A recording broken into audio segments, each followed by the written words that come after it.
Nice. Let's get it started in here. Okay. I mean, you don't have to stop dancing just because I started talking, but what is going on, OG members? Welcome to whatever this is, a panel conversation with a handful of my friends, and the loosely anchored common denominator theme for this conversation is going to be help desks and ticketing systems, which is, I think, I'll just say it, sexy. First of all, like it is, gripping stuff, but it is a topic that we see pop up time and time again in the Monkey Pod group, and thought it would be just useful to have an open conversation about it, especially because it's not something I know a whole lot about. I can name some of the tools in this space, but I have very little firsthand experience with them. So I've brought on a panel of esteemed guests. Well, I'll let you decide whether or not you think they're esteemed, but they're guests nonetheless, who are going to share their insights and experience with these. So I did intro them in a video yesterday, but in case you didn't take the time to watch that, let me go give them a quick round of intros here. So joining us from Melbourne, Australia, Mr. Mark Penny, although he hails from New Zealand, so don't get it twisted there. Proud Kiwi with a fraction of Maori blood in him, I believe, and New Zealand's youngest ever licensed helicopter pilot. So that was me. Feather in his proverbial cap for that one.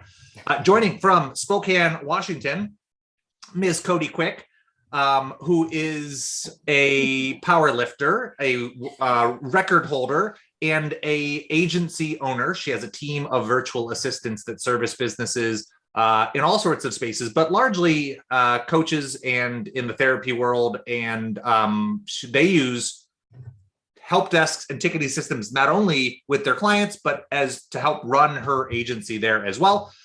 She's also the mom to 2 boys and a variety of 4-legged creatures. And then joining us from San Jose, Jeremy Shapiro, longtime Keap certified partner and expert in this community and recovering developer, as we like to phrase it. Jeremy is best known for taking super long bike rides or any outdoor adventure with his family, and often finds himself winding up at coffee shops where he can find vegan pastries. And then you all know Jade, who has recently worked to lower her voice by a handful of octaves or decibels or some measurement of voice. And Jade, I don't know how much do you know about help desk and ticketing systems? I know that I don't know very much, so ease of use is important. And I've used FuseDesk and many others. And I'm one of those people where like I use a lot of them because I have a bunch of like random clients. So yeah. I've seen the gamut and I judge quickly by like, how could a not smart person use it? Fair enough. Hey, Terrence is on joining. Terrence, did you make it back to Dubai? And I'm so glad you got to meet a handful of the Monkey Pod peeps and the Certified Partner World at PartnerCon the other day. And I don't know if I said it explicitly when I was talking about Jeremy, but Jeremy is the founder of FuseDesk, as well as Feedbolt and some other tools. There you go. And FuseDesk is one of the solutions we will be talking about today. Is it the best one? TBD. He's over there nodding like, yes, obviously, but we shall see. So the first question I want to start with, and I'll let you guys, feel free to, weigh in however you see fit. But like, I realized as I was writing the description for this conversation that I just don't know much about these tools. So are help desks and ticketing solutions, are those interchangeable terms, or does that mean different things to different people? Like, is that a fair description for, let's say, FuseDesk? Yeah, great question. I'll jump in with that. So it's funny, initially when we built FuseDesk for the Keap community, it was like a support ticketing system. Right. And what we saw over the years was that a lot of people use FuseDesk not just to like support existing clients, customers, and members, but it was often used on the sales side of things too. So you're taking care of prospects. You're using live chat to answer questions on your sales pages. You're doing member support within your Memberium powered website and so on. And then we found within the Keap community partners, we're using FuseDesk to take care of their client projects. And so it started to become like a project management tool where you have like Kanban boards and you're looking at implementation for clients with, what's queued up to be done, what's in process, what's waiting for approval, and so on. So support ticketing, case management are kind of interchangeable. Yeah. We really view ourselves as a messaging platform as well. So it's about meeting your customers and prospects where they are, whether it's on SMS, live chat, email inquiries, WordPress site, membership site, and so on. Awesome. Mark or Cody, does that language sound right? Help desk ticketing solution. Yeah. Like, is there any other ways that you talk about this, or any other ways you hear your clients talk about this as they're reaching for a solution like FuseDesk or Help Scout or Zendesk, the other options that show up here? Usually it's people are just getting overwhelmed, and so they don't necessarily. You get some people say, oh, do I need a help desk or some sort of support ticketing system? So those words are interchangeable, but often the people talk to don't come from that sort of background, so they just say, I'm getting overwhelmed with the emails, or I'm not keeping track of things, or how do I manage my inbox? The channels? Yeah, manage the inbox. So so it's definitely about managing the overwhelm, I think, for a lot of people, especially a lot of small single and small business owners. Yeah. So what that's a great comment, Cody. What are the things that a client might say? Because it's probably not all that common that they would be like, hey, I need a help desk solution, right? Or like, so what are the other things that they're saying when you're like, you know what, I think we might need to guide you towards? Yeah, most of my clients come to me and it's like, I can't manage my inbox. I have too many emails. And then once they go past that, it's customer service. They hear, I need help with customer service.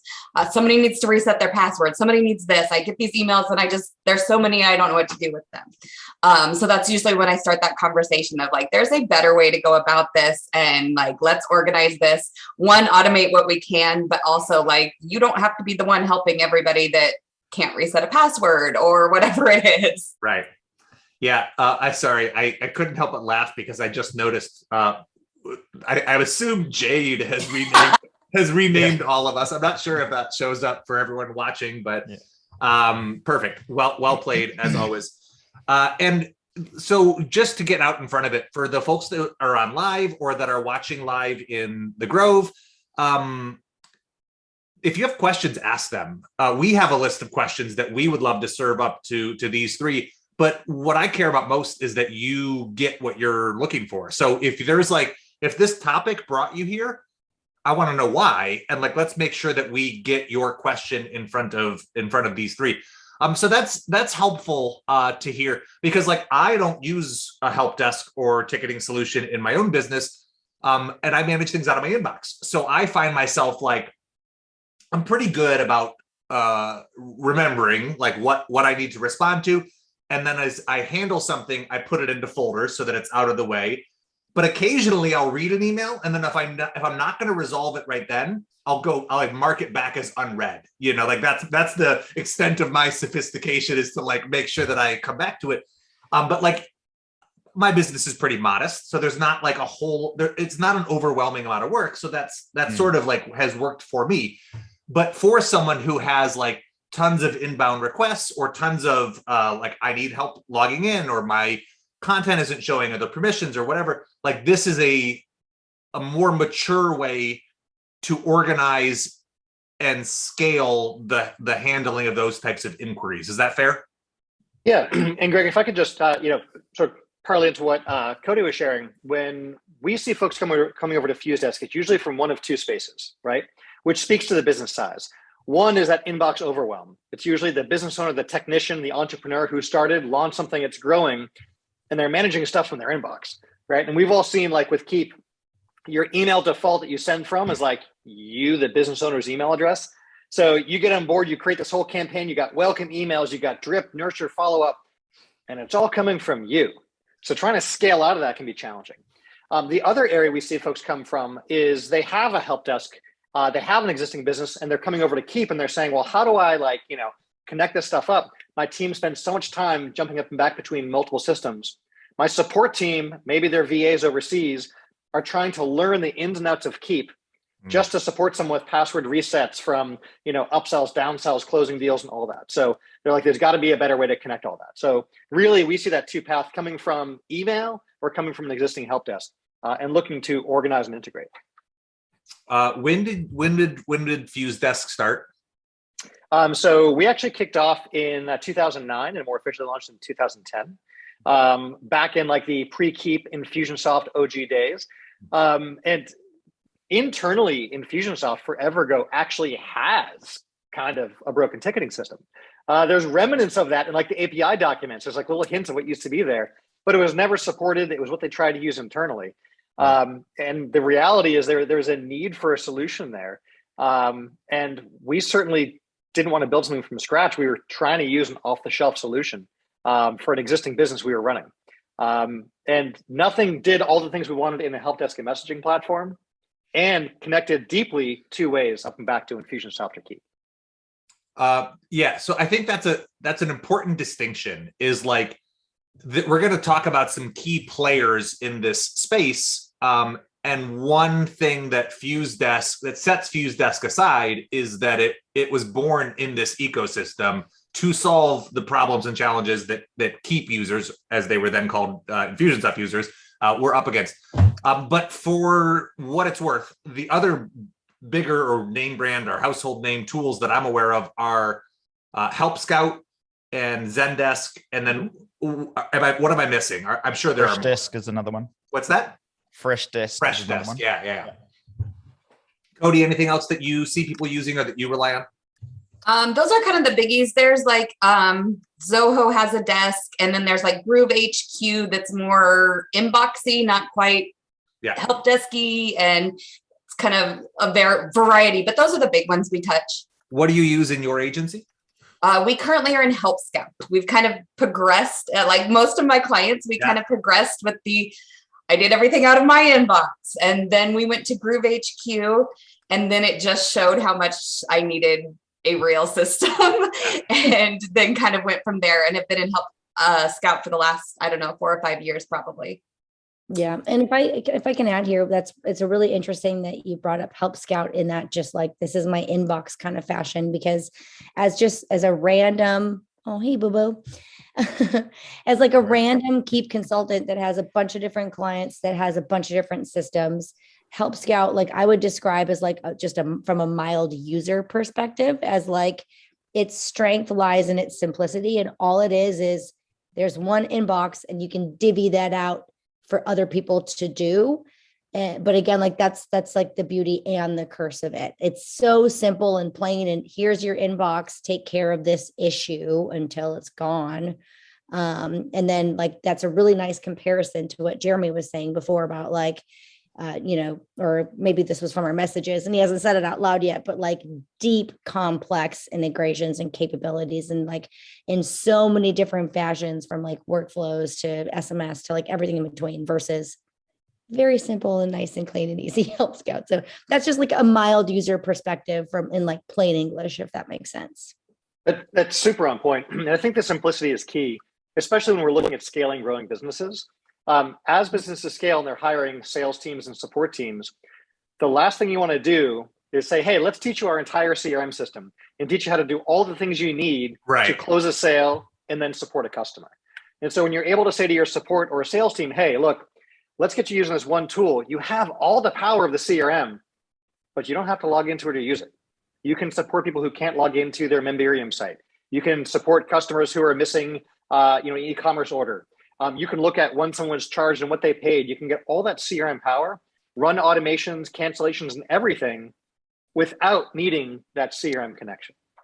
And that's how you really empower teams to use like a simple two-screen system and not a whole suite of tools. Yeah. So Jeremy, there's a comment here from Cameron. I don't know if you've met Cameron. He's a certified partner. Oh, based out of Toronto. Yeah, he's great. But he said some platforms talk about ticketing and messaging, but then they bill them as separate products, right? So can you? There's a reason for that. Yeah. So can you speak to like the merit of those different, like how they're separate? And because not knowing, I'm like, well, that seems like they're nickel and diming people, but maybe they do serve in completely separate functions, and there's a reason for that. Yeah, it's a really good question. If you look historically, a lot of the bigger players, there's been acquisitions and roll-ups. So you have a company that does like, it has an email support tool.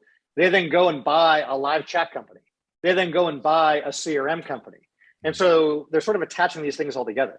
Also, if you look much larger upstream, for example, HubSpot, right? What don't they have product offering wise? But like you mentioned, nickel and dime wise, you go and try and price something out.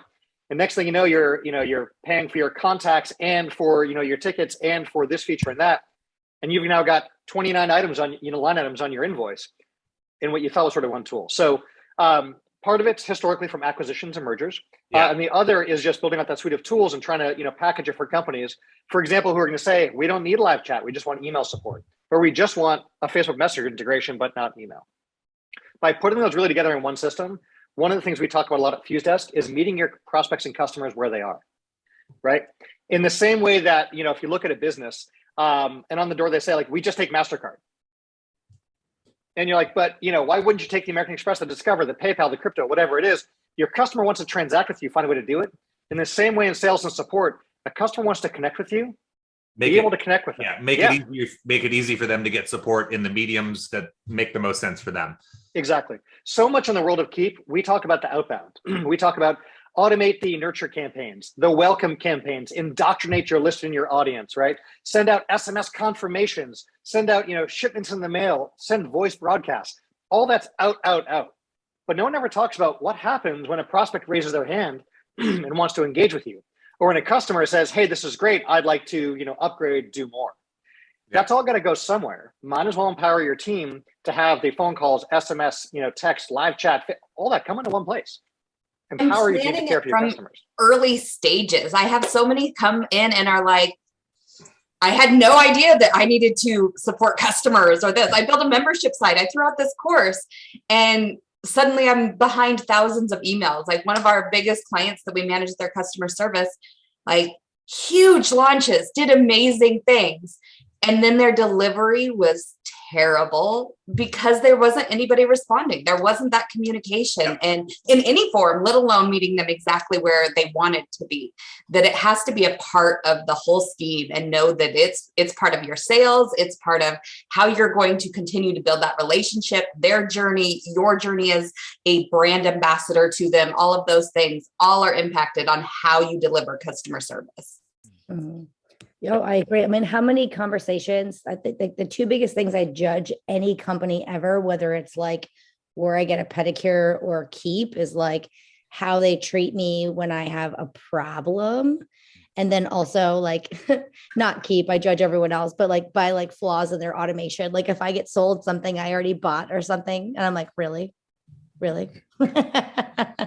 Yeah. I mean, I feel like, our proximity to this space gives us a lens that a lot of people don't have, but it's delicate because not everybody's receptive to feedback about that stuff, right? It takes like a certain level of tact or trust in order to be able to like bring that up. And that's probably true too for servicing clients. Like you can't on day one with a client start pointing out all the stuff they've been missing, right? Mark is like, the living testament to the opposite. I got a question for you, Mark. How, like, what type of questions would you ask someone, or what type of indicators could they give you that would help you guide them towards one solution over another? Like, what are you looking for that would help make one tool a better fit? So I guess just describing where I come from in all this and why I'm interested in this area is that my background is technology. So I come from IT infrastructure. So in that background, we worked with help desks a lot. So because you're doing support, you're doing you've got big help desk teams and things like that. So of course, I was involved in that from years and years ago. So. And then when I ran my own IT infrastructure business, I had to have some kind of system that managed the clients, the contracts that we had with clients. Like it's a very niche sort of area. And so There are certain providers in that market space that have all-in-one type solutions, or you have a couple of solutions. And the one I used had help desk built in, and it was very powerful, way more powerful than I needed as a single person. It was like a much bigger learning curve than Keap or Infusionsoft. But it also taught me that, you know, there are things to think about in advance when you're wanting to set up a help desk system, and that you want to know where the people are at, how they want to manage those interactions, and how they want to automate them. Automation was a big thing for me, because I don't look at it from the marketing. When you're talking about it, or, you know, people were talking about it, was it you or Jeremy was talking about outbound? I think it was Jeremy.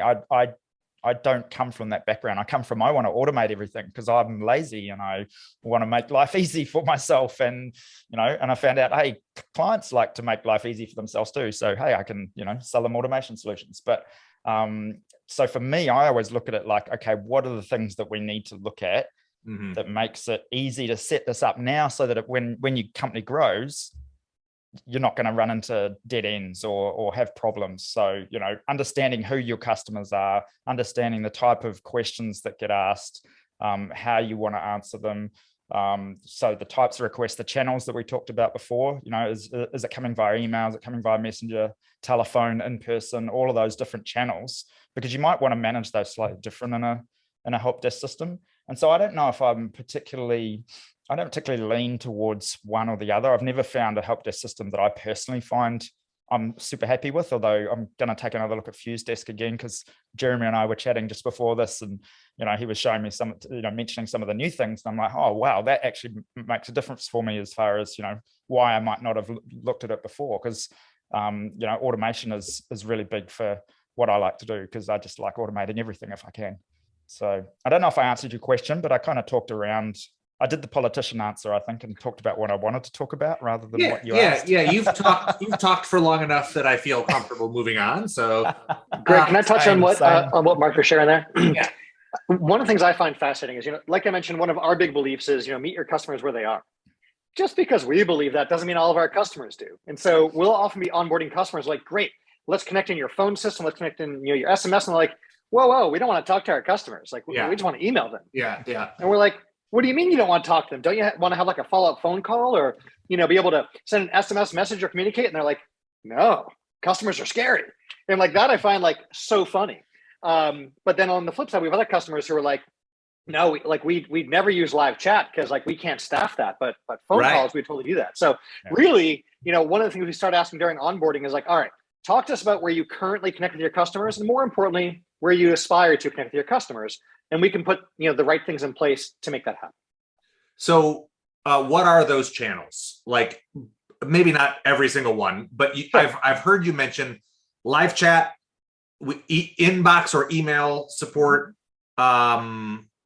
phone, like phone calls or a VoIP system of some sort. Like, is text in a thing? Are people wiring in WhatsApp or Slack? Like, how many different platforms and channels can we conceivably cobble together? Awesome question. So again, going back to that, meeting your prospects and customers where they are, the big channels that we support, you're going to find is phone, two-way phone, inbound, outbound. The beautiful thing with our native phone system that we have within FuseDesk is, instead of saying you've got one number for your business and that's it, you can have as many numbers as you like. These can be international numbers in any country, you know, where you do business, and those can ring in. You can route your phone numbers coming into FuseDesk to individual departments or specific reps, like for a direct dial and so on. Connect that up also with SMS. So now you're able to, like, for example, leave a voicemail, someone texts you right back, boom, you're having an SMS conversation. Email, of course, as we all know and talked about, is sort of one of the most common and biggest ones. Yeah. Live chat is huge, you know, obviously desktop, mobile friendly, to connect, you know, on your landing pages, your opt-in pages, your sales pages, your pricing pages, and so on. Facebook Messenger. If you have a Facebook page, which again, not all businesses do, but there are going to be people who want to message your business.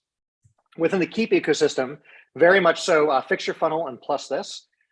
With both of those, you'll probably use Fix Your Funnel and Plus This to send outbound broadcasts or have funnel bots and all sorts of things like that. But at the point it actually overflows and you get a response back that needs a person, both of those can actually feed directly into FuseDesk, and your team can then just chat up and back with prospects and customers who again are engaging with your automations. Beyond that, native Twilio integration, and a handful of others. So wherever your customers and prospects are, that can all come in, and that all becomes part of one case. So what we commonly see, for example, is someone reaches out in a live chat and they're saying, for example, I can't log in, right, to my membership site. So there's your rep. They see who that contact is because we pull their Keap contact record in, right? And they say, oh, no problem. Let me get you that password reset. They simply click reply with that login email, and it includes them in the merge field. We're pulling the merge field data from Keap, Right. Username, password, URL, and that gets sent out. Person live chats back, got it, great, I'm in there, thanks so much, right? And you now have, live chat, email, membership site, CRM, all just in one screen for your rep to work with, right? Yeah. So it's a multi-channel conversation. What's really great about the use case you just listed too, Jeremy, is that Keap just announced at PartnerCon last week that they're really excited about trying to beef up Max Classic. So it's kind of like they're trying to meld Max and Max Classic because they've been releasing cool things over here that aren't over here, and one of the biggest things is the Keap business line and the ability to manage that. And you literally just presented the perfect solution to that, It's we're almost like he built it for this space. Exactly. Mark, I was actually getting ready to ask Lola and Mallow questions, if you don't mind switching back to, Cody's finally. I had someone come to the door, so I had to run out. Sorry. That's fine. I've got a quick question for Cody. So you said Help Scout. Is that what you said you use? Yeah. Yes. Are there any limitations that you run into with it that you're like, man, I just wish it would do this? Or as you're listening to Jeremy, that you're like, ooh, that's kind of cool. Do you hear any the grass is greener sort of things? So I'll be super honest, when those were my comparisons when I was first starting out. And as you saw at one of the first retreats I did, for a girl that builds a lot of Infusionsoft and campaigns and does all of this, my business didn't have that. I just didn't. I used it a lot. I had it. I had a couple things. So that was kind of my deciding factor at the end, that I didn't need the higher end pieces that were there and available. So of course, the business, I chose my cheaper option that kept it over here and easy. 5 years later, or whatever it is now, there is definitely more of a need and more of my clients' need. That's something we always talk about of theirs. What we're looking is, what does it need to do? What do you have it integrated with? What is it doing? Am all I really doing is responding to emails, and I have thousands of them and need to give techier things to my guy over here, and this person can help with resets? And is that all I'm doing? Or do I need to do cancellations? Does my whole team need to be able to stop and start campaigns and all of the other refunds? And how much do I need to teach them in Infusionsoft to be able to do it? For a long time, my customer service was always a higher end, higher price than outsourcing to someone overseas or anything, mainly because you have to know Keap, or you had to know the CRM to be able to do that. And I still price well of those things, but it's not as hard as it used to be. I don't have to take as much training to throw them into knowing all of Keap to be able to do cancellations and things that used to be, depending on which help desk they use. This is super interesting because I have historically, no longer, but historically been a solopreneur. Now, my good friend and community manager, Jade, has taken most of my job off of my plate, which is great. No, but what I'm wondering is so I don't have the lens of a team and access points and who needs which platforms. So for because if it's just a one person business, that's very different than well, they don't need access to Keap, but they do need access to tickets. So can I don't know who wants to answer this, but can we speak to does every user of your help desk need to also be a user of your CRM? How much of the information is visible from those different access points, and why is that good or bad? So those types of considerations. Can I go first? Just a few weeks ago in the Grove, someone was like, lesson learned, I have to restrict access. Someone just deleted every single contact in my app. And I was like, Yeah. double checked. I was like, did I break anything in Greg's app? Okay, no. Yeah, Cody has a horror story like that as well. I was going to say, in fairness, it doesn't matter whether you restrict access or know what the hell you're doing, because it happens to the best of us. But you mitigate the risk and you keep people focused when they only see the things that they need access to. Yeah. But like if they only have access to your ticketing solution, do they have the contact details? Like how much of like it is passed back and forth? So that's kind of what I'm wondering is like, are there pros or cons to giving them user access on one platform or the other or both? Yeah, great question. Access really does matter. And if you're able to empower your team to care for customers without just having right access to the world, that's a good thing. Because think about, for example, what it typically takes for a support agent to have membership site support capabilities. They probably have to be able to like search users, reset passwords, all that kind of right access stuff. Same with the CRM, look up their subscriptions and the commerce data. You're saying WRITE, right access. Yes. Okay. Yes, exactly. Yeah. The ability to like delete and overwrite and change data, right? Yes. Yeah. So if instead you're able to empower a support agent to, for example, apply a tag in FuseDesk and have that run the appropriate automation inside of Keap, right? They never have to log into Keap. They don't even need user access to Keap. They can just, for example, process a subscription cancellation, right? An upgrade request, anything that you can build in Campaign Builder, you can just trigger that right from within FuseDesk. Same with, you don't have to ever give them a login to your WordPress site or your membership site. You can let them manage and support members right in FuseDesk, seeing their subscription data, knowing what active memberships they have and all those kinds of things, and then support them with login issues, upgrade, downgrades, and so on. Is that you? So maybe this is a silly question. How much of that is unique to FuseDesk? I'm sure you know, does Help Scout give you insight to the WordPress, credentials or subscription data? No. Okay. Yeah. You can connect them, but nowhere near like that. Like there is a whole other level. Like I can get the basics and I can see their email and I can see they're a user and things like that, but nothing like what FuseDesk does. Yeah. Generally, what you're going to see is at best, kind of what Cody's referring to is what we call like a contact pop. Your help desk or whatever system will go search for that email address in some other system and say like, hey, I found something that matches, right? We've all seen this in our Gmail or elsewhere, like a little thing that tells you more information about who you're talking to in some third-party system. But truly having that two-way data interchange, being able to use all of your templates you have in Keap inside of your help desk, being able to apply your CRM tags, run automations and so forth.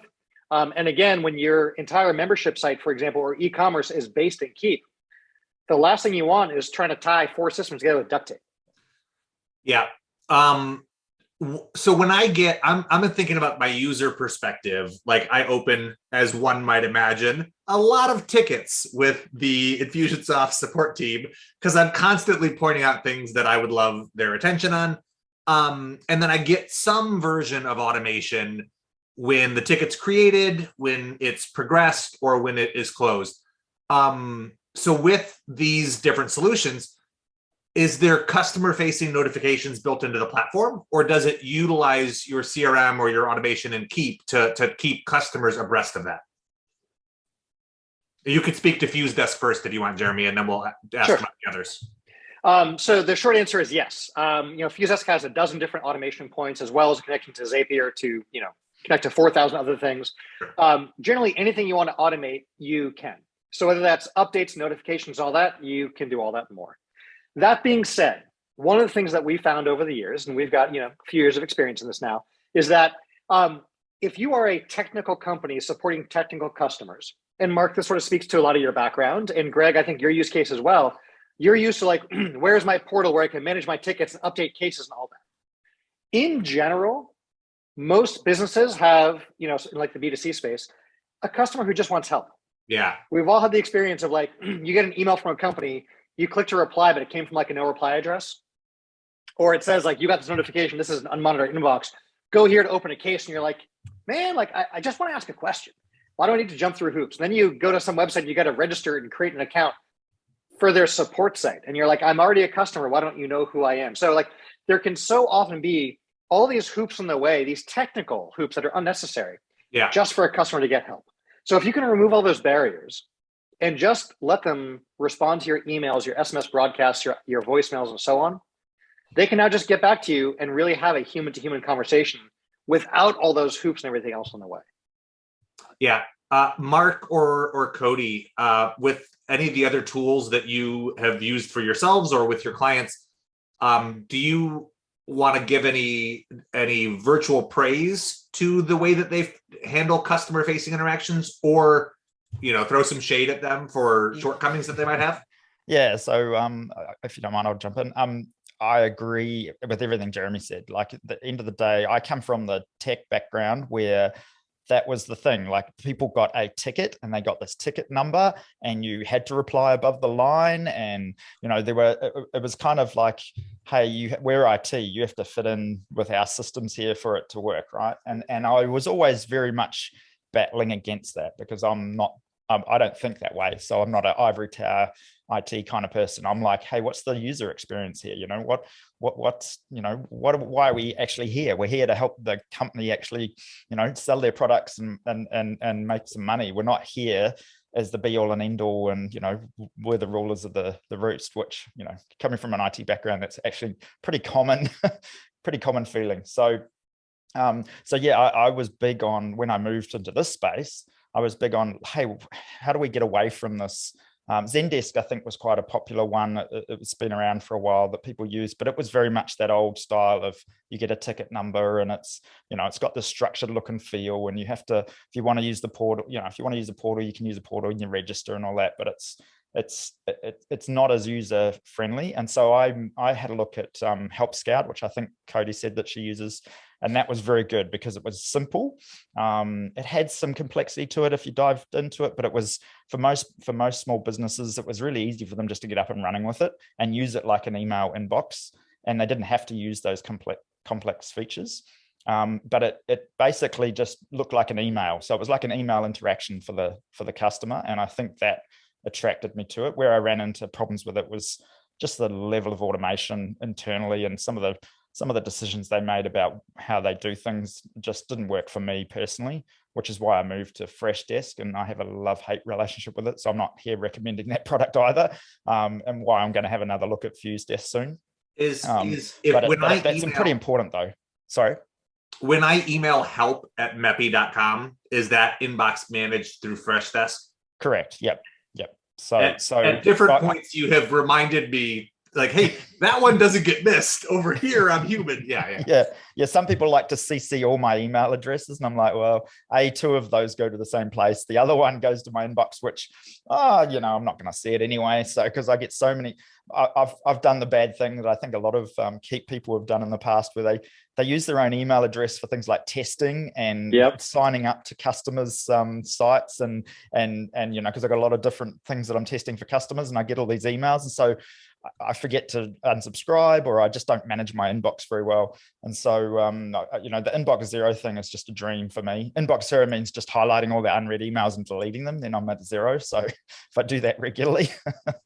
So one fun thing we built out years ago, Mark, that has really helped people, especially in that situation, is it's often that you're a business owner, an entrepreneur, you're the one actually doing the service of whatever it is you do for your clients. And then you grow, you hire someone, you sort of step out. But those old clients still have like your personal email address. Yes. And so you try and say, hey, start using our support @info@, but they just, they know and love Greg @ So one of the neat things with the FuseDesk is if you just click forward from your own personal email, whatever program you have, and forward it to your support address, we see that it's you. Yep. And we then say, okay, forget that it's coming from Greg.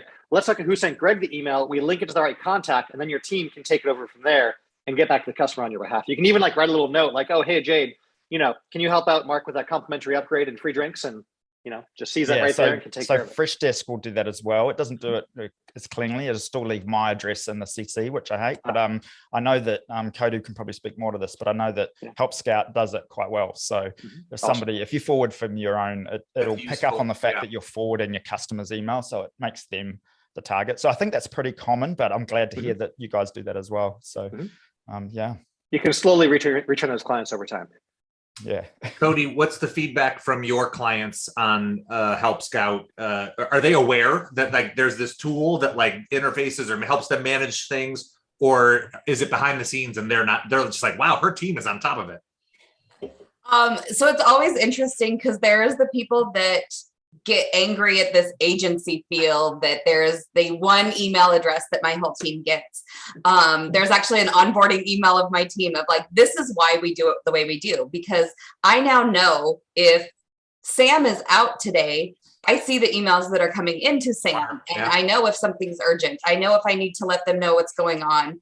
It's also a great way where I'm not in a billion inboxes doing all of the things. My team, just like Mark was talking about, some of the features of just being able to assign it to someone, tag them in it, leave them a note behind the scenes. If I'm like today, you know, having a drink and doing a webinar and not in the office, my team can tag me and I see what they need quick questions on, or just, hey, wanted to let you know that Greg sent this. You know, I see all of the background. I know what's going on, and it helps our communication, but it also means my people are getting that quick response. I can check up on my team and know how quickly they are responding to things. There's reporting, and I know if we're, you know, getting them the response times they need and meeting my promises and those type of things that make it so much easier than if, you know, as much as I hate to admit it, employees are hard, and you have a rogue employee and they go off and have emails that don't meet my standards. Like all my employees, as well as my clients, I share our customer service writing standards. Like, this is what you should expect from me. This is what you will have from any customer service when we talk to our people about like what they should offer if they start a membership or a course. I'm like, this is how we talk. We stay friendly. We have these things, but there's also this X, Y, and Z that I expect out of my team. So I can see when that's not happening because I just scroll through Help Scout or my inbox or whatever you want to call it. That it is amazing the difference of the way I can consolidate a team and overview. So the ones that do get a little annoyed at first of like, I want to talk directly to so-and-so, then, you know, I'm like, I explain it and then most of them get it, but I'm like, you'll appreciate that when your website goes down and your account manager was on vacation and you kept emailing them and I had no clue. Yeah, I can see that being something that people are resistant to until they understand the ways in which it serves them. So I think I'm going to go out on a limb here and guess that maybe that wasn't always part of your onboarding and you were like, okay, we need to include this so people are on top of it. Makes total sense. There was a question a moment ago that I want to circle back to from Jeff, who I think is also from New Zealand, Mark, right? He's like he's like from your hometown or something. You guys just all know each other over there? Yeah. Well, there's only I don't want to. There's a couple million people in New Zealand, but yeah, a couple. But anyway, he said triggering automation from Zendesk, and Zendesk is another one that wasn't on my list at the beginning, but I've heard that in the space. Mark or Jeremy mentioned duct taping, like plugins and stuff. So I don't know much about Zendesk and its ability to connect directly to Keap specifically or other tools. I would imagine through Zapier, it's probably possible. Does anybody know specifically if, like Jeremy, you mentioned applying tags directly in FuseDesk, which can trigger automation in Keap? That's pretty straightforward. Mm-hmm. Does Zendesk have maybe not an equivalent, but like what's their version of that? So, I mean, I've got a client that uses Zendesk. If anyone else is not happy to talk on that, I don't use their help desk, but I know that Zendesk recently, they sort of crippled their Keap integration because they wanted to do their own. Did you say crippled? Crippled, yeah. Sorry, maybe that's the wrong. They own a CRM company now, so yeah, they bought a CRM. Yeah, so they. I was going to use a ruder word, so I was trying to think of a less offensive word to use. Oh, that's fine. Yeah.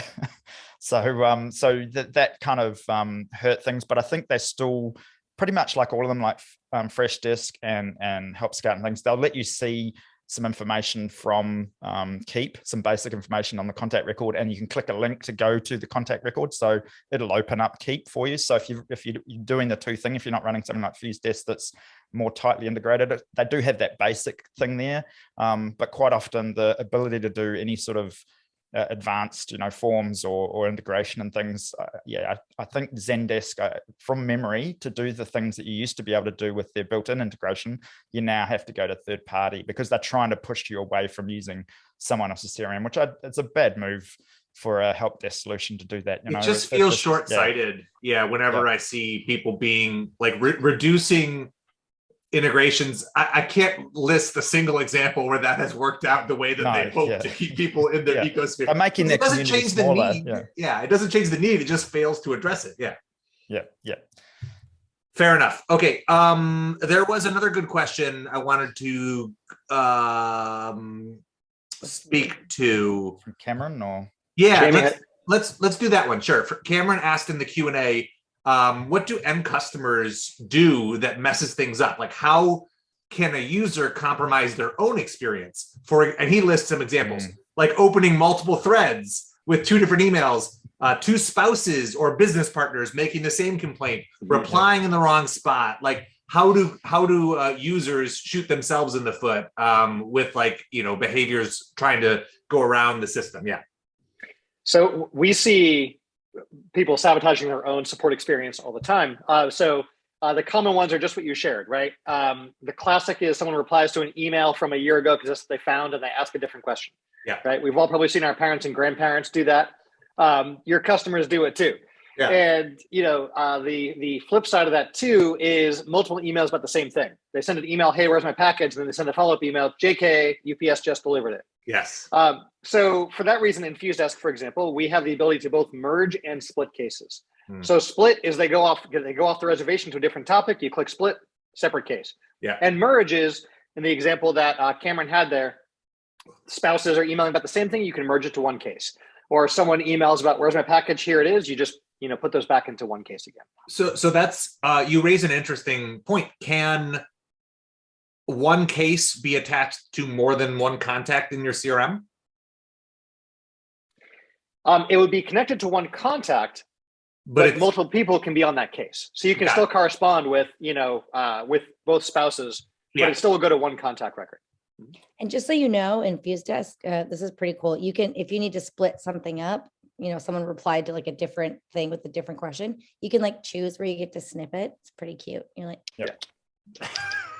yeah, that's a fairly common feature because again, that's extremely popular thing for customers to do is like send 3 different emails with 3 different subjects that are all about the same thing and expect you to be able to figure out what's what.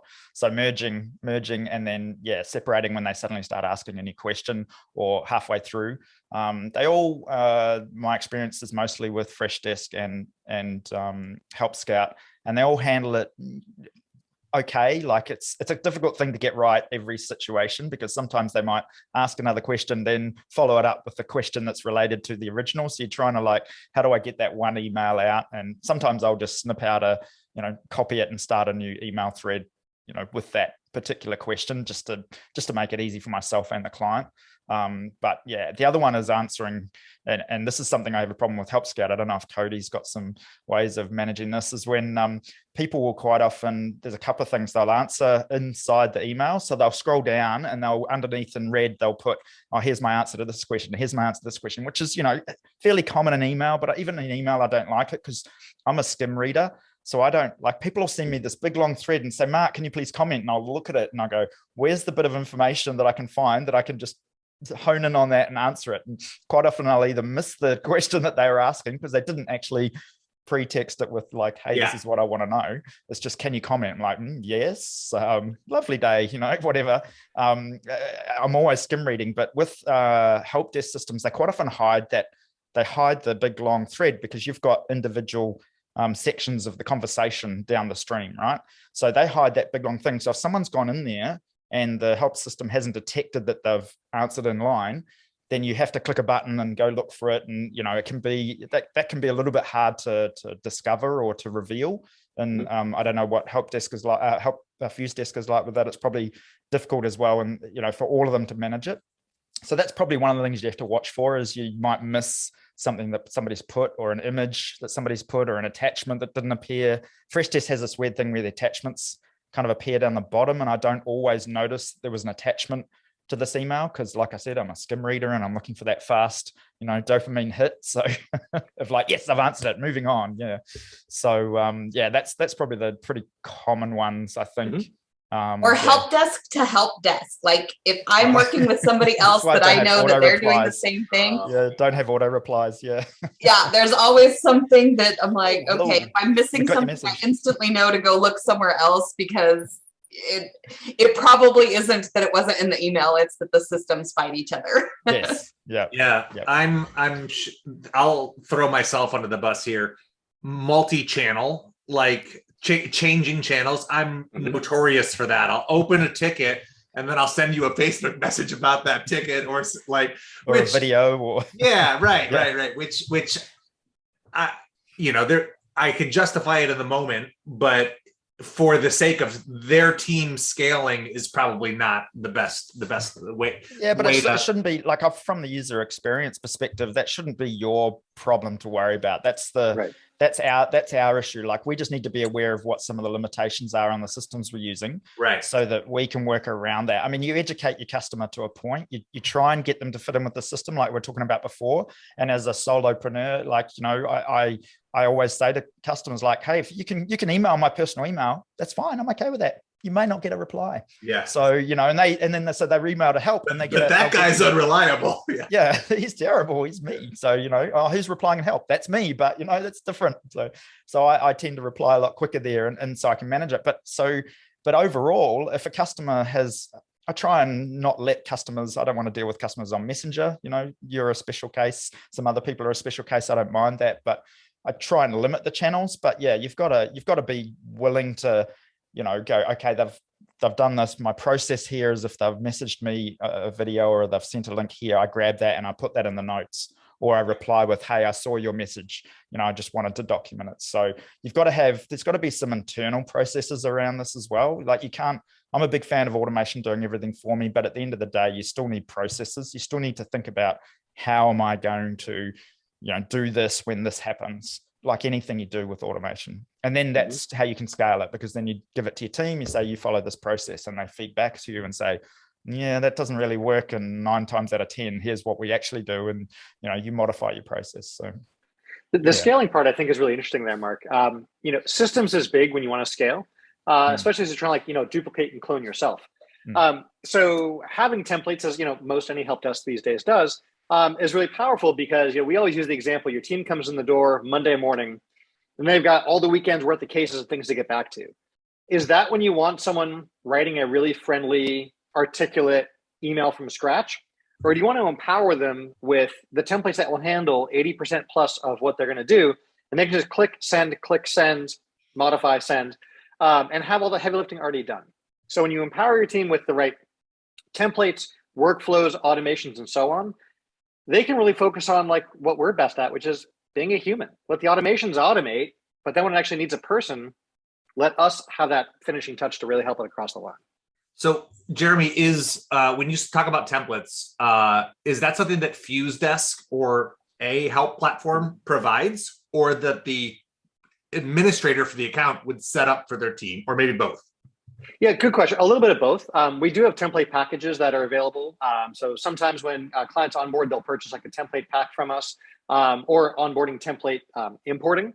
Those are options. But more often than not, like you generally know what your customers ask you. So one of the questions we always ask is like, hey, what are the top 10 most frequently things your customers are going to ask you, right? And like ask your support team in the front line and they're going to know. Invariably, they probably have like a Word doc somewhere buried in the computer from 12 years ago with like things they copy and paste from 9 different fonts, right? Like those answers exist somewhere. The challenge is then systematizing that and putting those into templates. And when I say templates, that both means email templates that you use for an email reply. Of course. But we also have note templates, which are used in a few really powerful ways, right? One is just the common things that you have notes for example, that you called, left a message about, their interest in your product and asked them to call you back, right? So you have a whole thing that you do. You choose that note template, save, next, right? Note templates are also helpful for SOPs. You want to know that, for example, one of the ones that we use ourselves, when you're a new FuseDesk customer, you get a welcome call from us. And when we do an onboarding call, no matter who on our team does it, there's a checklist of what we're going to go through. It's not what we feel like or what we're wondering.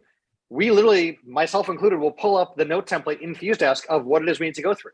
So it is a consistent experience every single time of what needs to get done. And so those are all just templates internally to help your team deliver a consistent experience to prospects and customers.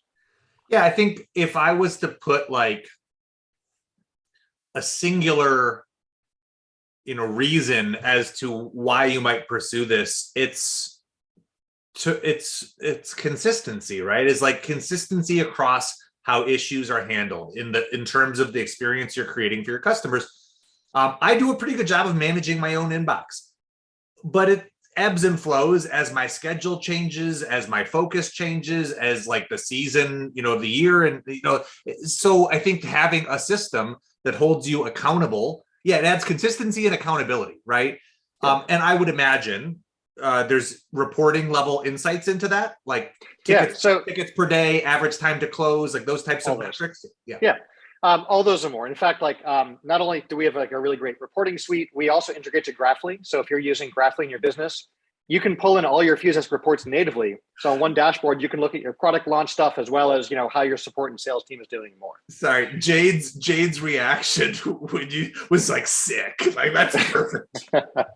Yeah, great. I know you're a really cool dork when you're like, yes, yeah, totally nice. So the metrics is really interesting, right? Because like when we're talking about templates, so much stuff comes back to the data and the KPIs, right? So one of the, there's sort of 4 metrics we always talk about looking at day to day, just for yourself and FuseDesk and as a manager, right? One is case assignment time, first reply time, resolution, and customer satisfaction, right? We have a ton of other stuff, but like those are 4 big ones. They're so important. In fact, at the top of any case queue, inbox, department, whatever, we show those to you. So you as a team member are like, hey, our SLA for our support team is the following, and here's where we're actually at, and you can know what you need to do to course correct. But the reason I mention those numbers is numbers are only important if you're going to do something based on those numbers, right? We all know this. So don't just track vanity metrics, make decisions based on that. So if we're looking, for example, at G, it takes a while for us to first respond to customers. And we want to shorten that time gap. What can we do? Well, empower your team with templates. What are the issues they're most often hearing about, and put that into place. Gee, it's taking us a long time to resolve a case. What can we do about that? Well, let's look at the cases that take a while. If there's a lot of ping-ponging up and back, what can we do to shorten that ping-ponging, right? So in the example that we've been using a bunch here, someone can't log into the website. If you're not using templates, your support person is going to respond back and say, did you try clearing your cookies? Send. A day later, customer, yeah, it didn't work. They're going to reply back, I can't find, right? This is up and back. What if, crazy idea, you wrote a template that had those troubleshooting steps. You had a help article and you linked to that and said, here's everything you need to know. Yeah. And your team member is just like, bam, reply. It has their login information. It has a one-click login link, so they don't even need a password. Just boom, one-click login to your site. And it has all the troubleshooting steps right there, right? So that can help you to shorten that resolution time dramatically. Totally. I just wrote in the chat, I've got a blog post for that, which is like jokingly what a lot of people say. Greg, I've got a blog post for that. Jenkins, right? If you see a question X number of times, produce a resource for it. Either a template, a video you send the customer walking them through it, or something that like simplifies that process. So Josh mentioned on Facebook that My Fusion Helper has a Zendesk connector. I don't know if that's current, but that's definitely another option for connecting Zendesk rather than using Zapier.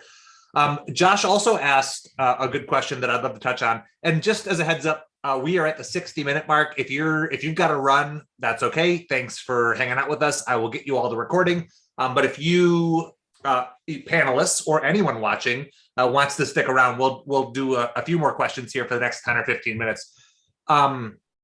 Josh's question was like, I feel like I could just use like a Slack integration, because I'm, relatively small, and maybe a help desk is more like a bigger company. So like what coaching or advice would you offer him in terms of like saying, you're right, start with the Slack integration, or that's a mistake people make and you really do need a help desk before you think you do because it keeps you organized or whatever. Like, is there a side of that coin you want to advocate for? Let's start with Mark. Pressure, I know. Yeah. I was going to say, let's start with Cody. But also, hang on. Why did the light behind you change color? because it's now we're on overtime. Got it. We're in the red zone. Got it. Fair enough. It's like a red light district kind of thing. Yeah, something like that. Oh, now you've thrown me. What was the question again? The question was, how does a Girls. business know if they're ready for a help desk? Like, Yeah, because his like, brain was like, that's a big company thing, and he's not a big company. Yeah, so I think like I'm a solopreneur really, and I work with businesses that are maybe a little bit bigger than me, but I also work with some that are solo. It's not a big business thing. It's really just, and especially with things like Help Scout that just make it easy to get up and running, or even Fuse Desk, that because it's built in with Keap, and so you're familiar with the platform. I wouldn't jump into say Fresh Desk like I have, because it's just, as I said, I have a love-hate relationship, and same with Zendesk. It's complicated.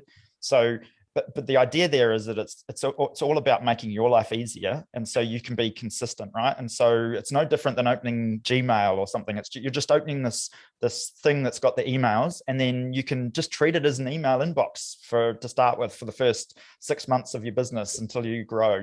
So I don't think doesn't have to be complicated, but in that process, you're going to find things like those snippets, and I can't remember with Fresh Desk, Help Scout, but I get mixed up with all these names with Help Scout. But Cody can talk to that about, like, you've got snippets and things where the templates that we were talking about before, but you can also have a little snippet. I have snippets in mine this is my meeting request for new leads, for prospects. When I get prospects coming into my help desk as well, so I deal with this pre-sales as well as post-sales support. And so I might send them a link saying, okay, and here I've got a snippet that addresses, here's the link, and they can book a call with me. But I've also got one for clients, because it goes to a different set of rules about what they can book quicker. They can book a longer call, or like book it today or tomorrow. Whereas with a prospect, I might need a little bit more time to make sure I've investigated before I talk to them. So you can have snippets that are just thrown in automatically, so you don't have to have a whole templated email. For a solopreneur, they may not have the time to build up those things that Jeremy was talking about, where you've got all these, beautifully automated systems, but you can automate a few little things that just make your life that much quicker and easier and repeatable. So I think for a small person, it's just an inbox, and if you've got Slack as well, you can do some integration with that if you like. But yeah, for a small person, I see what small person, yeah, or like Jade and I. Don't leave Cody out. She'll probably self-identify as a small person. Oh yeah, I heard Cody's small, but I haven't met her in person, I don't think. So have we met in person, Cody? I don't remember, but I think I've seen you, but I don't think we've actually chatted in person. Yeah. Okay, that's good. Jeremy or Cody, anything you want to add on in terms of like when is the right time for someone to adopt a help desk type solution? Like in general, I always tell any business owner, and if you've thought of it, you're already past that point. It's like, when do I need help? You need help because you're already thinking about it. So if you're there, go ahead and like make that step. There are, like I said in mine, I have progressed through what I need. If you don't have a bunch of automations and a bunch of things, maybe Fuse Desk isn't there yet, but maybe you have a just ton of emails that you need to manage and do. Like, the basic things that we hack around in our inbox. And I'm sure, Greg, you kind of mentioned this earlier, that you go from unread to read, and based on, I need to do something. Pretty sophisticated, I know. Right? We all do it though. We have those hacks around what we need to do, and these just do it for you. Like that, it's there. This is pending. This is active. This needs something. This is closed. I can add notes to remind myself what I did, and 2 weeks later, I need to follow up on. Like, it just makes that whole system much better. So if you've hit the point that you're thinking, okay, my inbox is overwhelming, I can't keep track. There's always the debate of the inbox zero people and all of the different of how you manage it. This gives all of those options. I'll definitely like pro inbox zero, get that shit done. But you're saying I should delete all those unread emails. That's right. Yeah. Yes. But that's definitely, like, if it's starting to cross your mind, it's probably time to look at it, whether it's go to which level. There are different levels that you can choose from. There's lots of options out there that can make your life, if nothing else, your life easier, but it'll also make your customer's life better if it's making your life better. You're going to respond quicker if there's a canned reply or saved reply or whatever the specific system calls it. They're there. You check it, you put it in, you do it, you tweak it. I don't have to write my name and, please let me know if you need anything else. Thanks, Cody. A billion times. It's there, Yeah. it's done. Yeah, there's an old proverb. Sorry, I was going to say it's worth noting that like the sooner you do this, the better you can train your clients on how and where to reach you, because you don't want to get lazy with that. You're going to get messages and phone calls in the middle of the night. It's just crazy. So you can actually train your clients with a solopreneur, Slack or Fuse Desk or Help Desk or whatever, but like let them know what their boundaries and expectations are too. Well, and to add on there, Jay, they don't even have to know. Like I think it was Cameron mentioned earlier, they don't even have to know that there is anything of how you're messaging it. There's no portal. It feels like they're getting this personal email from you. It does not have to be ticket system feel. Right. But your back end and your business, whether it's you or your team, can be incredibly organized and see everything in a glance and it feel very personal to your customer. Yeah. There's an old proverb I love, which, Cody and Jada, what you're saying just keeps reminding me of. It's like, when's the best time to plant a tree? 20 years ago. When's the second best time? Now, right? So Greg, if I could answer that, I know we're short on time, with three things that I just jotted down because I kept thinking I might forget. Right. One is, sooner is better, because otherwise you're going to be unwinding. The more campaigns you build, the more broadcasts and automations you have coming from not your support or info address, it's the more things you have to go and find and fix later. So sooner is always better. Even if you're not going to have a help desk, you're just going to do it in your Gmail, whatever, have your info at, support at, help at, whatever, set that up and just have everything come from that from the start. Right. Two, we help clients all the time with product launch prep. They're getting ready to launch a new product. And so one of the things we do is make sure your help desk and everything is all ready to go with the right templates, everything you need. So when you launch, your team is empowered to support all the influx of new support needs that come in with that launch. So even if you have an existing business, as you launch new product lines or brands, et cetera, do that proper setup before that launch so you're ready to go. And the third, for those of us who are sort of just starting out, you're getting going, you're doing this all yourself, you're hanging a shingle for the first time to start a business. There are many products, Fuse Desk included, where you can get the free version and do a lot with that. And as you scale and grow and bring team members on and want to expand, you just, we scale with you. So there's no reason to, try and do this from your, hack it from your Gmail for now. Put the right systems in place. They can be free even at the start.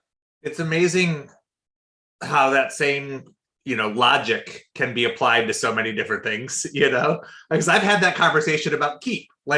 When is the right time? Generally before you realize, because you try to hold off until you find that sweet spot, but then you just create more work for yourself to move onto that thing, right? Yeah. Okay. I think final question here, and I like the angle. I think this is from Jamie Hayes, another attendee from Down Under, another folk singular from Down Under. But Jamie asked, can we talk about help desks as we've talked about them for servicing your existing clients, right? And customers and handling member responses, but obviously it's not siloed into that part of the customer journey. So how or could it be used for lead capture or as part of the sales conversation? What are the other avenues where you could see a help desk being really useful throughout the customer journey? Cody is clapping. Do you want to kick it off, Cody? I just think it's a great, I love the question in general because there's a billion different things you can use it for, including when they have the features from everything from the live chat and things that you can put on a site. But one of the things I want to highlight is my team, how we use Help Scout or any help desk is very different than most of our clients that are managing the day-to-day, the launch, the course, the how do I log in, all of those things of troubleshooting your specific tickets. Ours is our day-to-day communication.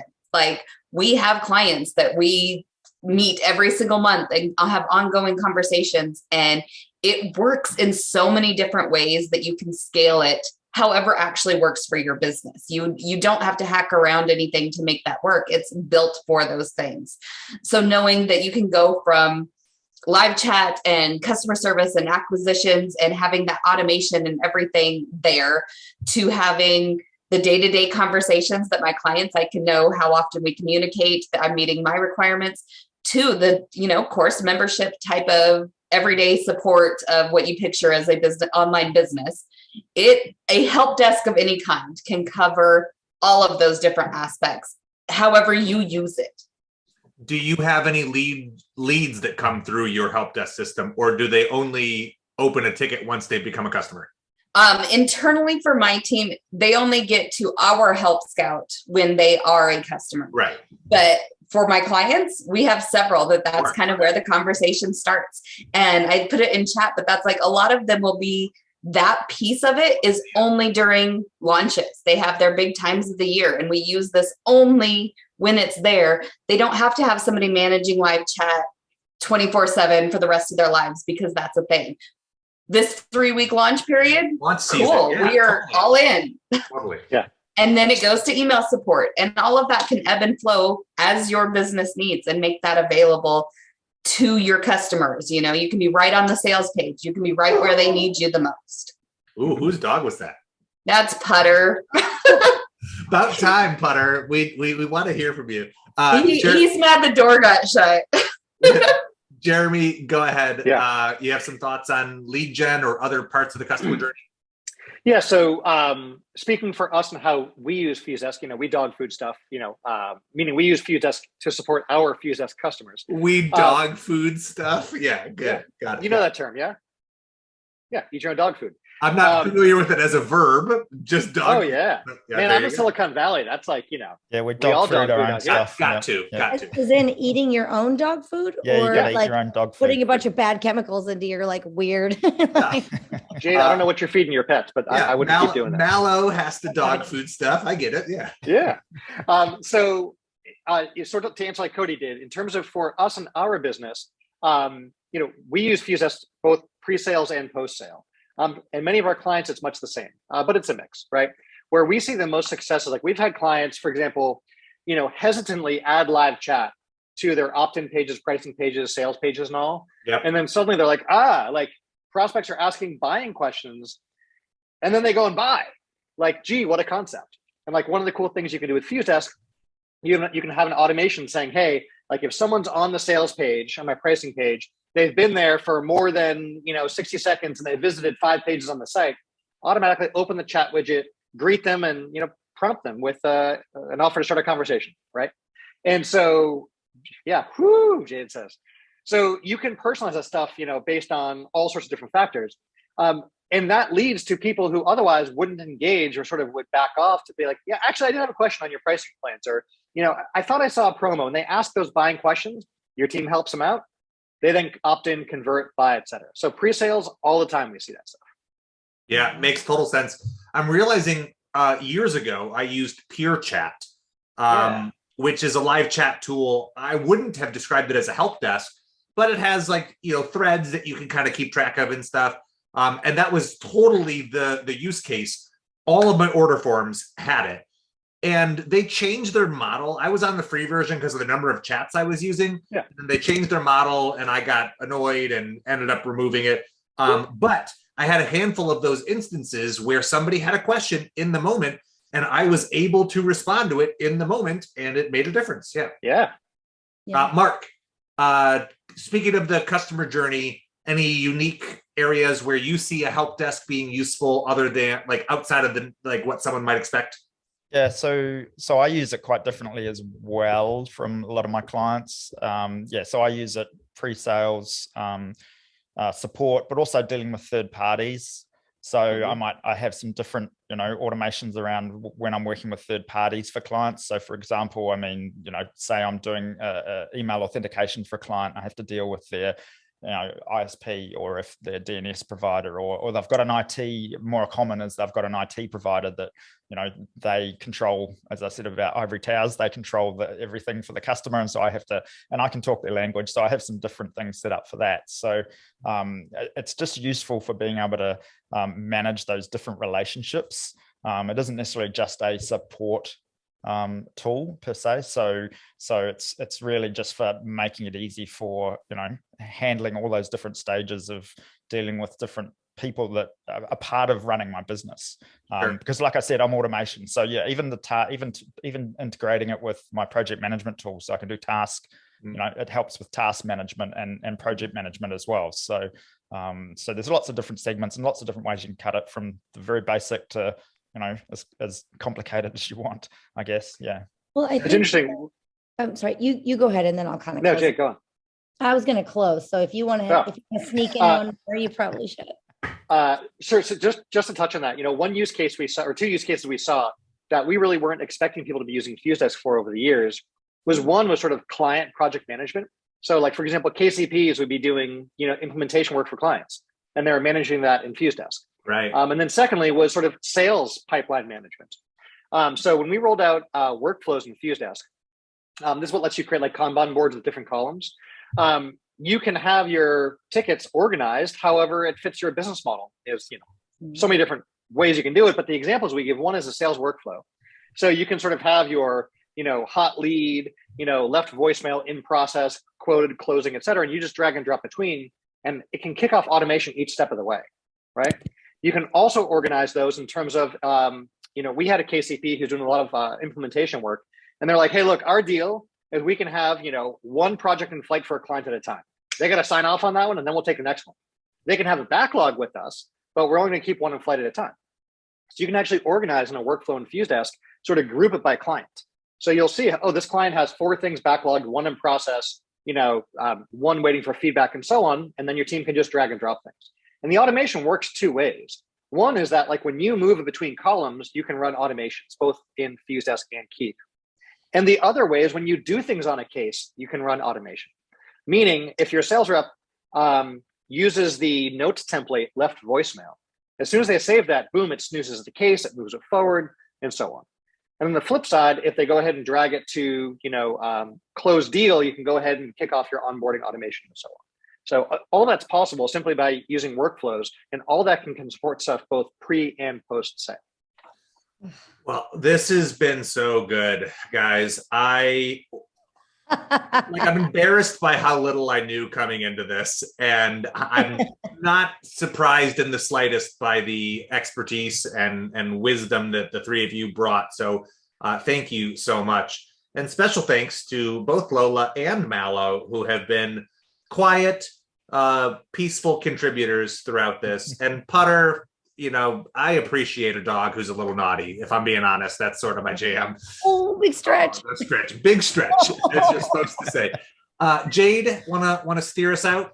Yeah, I think like personally, and I think I want to speak for everyone here. I'm just going to be bold. Go ahead. You can speak for me. Yeah. Yeah. Okay. Right. Like the big takeaway that I was like just surprised that this was like the overarching topic was that like how flexible and like just like there's so many different ways to approach this. And it's not, I thought this was going to be a much more like technical conversation about when to do what, a lot more black and white, but it's so much more malleable than that. And it's so unique to like you and your business.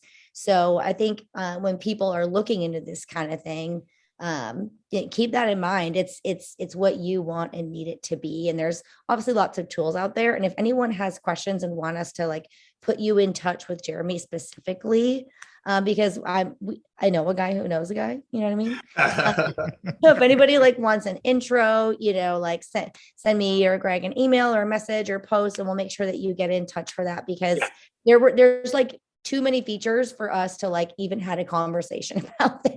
Yeah. And I, all 3, Mark, Cody, and Jeremy, provided us with contact info. And so actually some resources we didn't get to.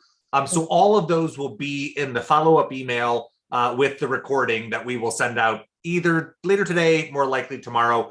But before we wrap up, Jeremy, Cody, Mark, let's go in that order.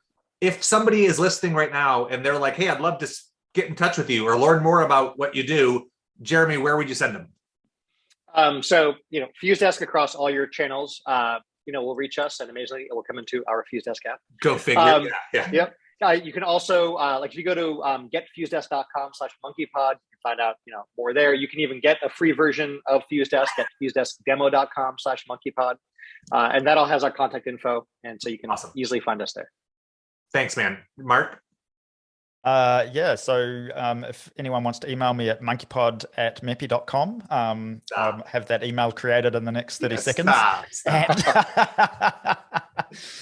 No, so if you want to email me at mepi.com, Lola at mepi.com. Yeah, well, you can email one of the dogs, Mellowpuff at mepi.com, or Lola, my staffy at mepi.com, but help at mepi.com, or, just ping me on the Grove. I'm always happy to help people and give advice and give my experience and things. I'm not, I don't necessarily do this as a living, the help desk stuff. It's more, I just like automating things. So, yep.